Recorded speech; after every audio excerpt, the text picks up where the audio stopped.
प्यारे बच्चों, आज मैं आप लोगों को पूर्ववर्ती और अनुवर्ती संख्याएं बताने जा रही हूँ।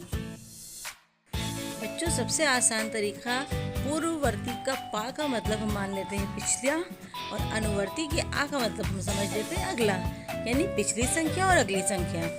जैसे यहाँ पे 715 की पिछली संख्या 714 पूर्ववर्ती हो गई और 715 की अगली संख्या 716 अनुवर्ती हो गई। ये बस को डिटेल में पढ़ेंगे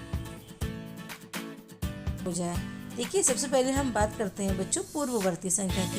पूर्व का मतलब पहले का, यानी किसी भी संख्या से एक पहले की संख्या, यानी एक संख्या में से एक घटा देंगे हम तो वो उससे पहले की संख्या पूर्ववर्ती संख्या कहलाती है। मान लीजिए कि 7 है तो 7 से एक पहले, यानी 7 में से एक घटाया 6, 14 में से एक पहले 13, 21 में से एक पहले 20, 28 में से एक घटाया 27 और 35 में से एक घटाया 34, यानी इन संख्याओं से जस्ट एक पहले की संख्या जो है पूर्ववर्ती कहलाती है। इसी तरीके से 3 अंकों की संख्याओं की बात हम करें तो देखिए 424 में से एक कम किया 423, 956 का पूर्ववर्ती 955, 637 का 636, 801 का 800 और 624 का 623।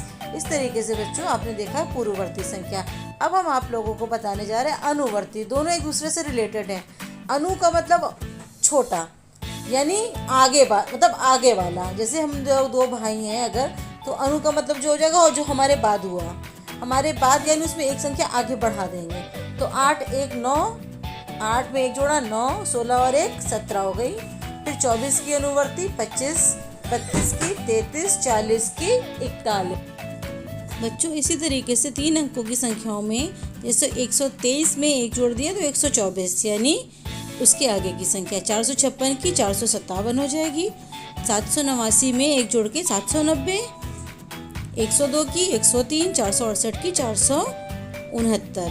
इसी प्रकार से बच्चों आपको पता चल गया होगा कि पूर्ववर्ती संख्या और अनुवर्ती संख्याएं क्या होती हैं। अब इनकी आप लोग अपनी किताबों से प्रैक्टिस कीजिएगा और अपने घर वालों की मदद भी लीजिएगा।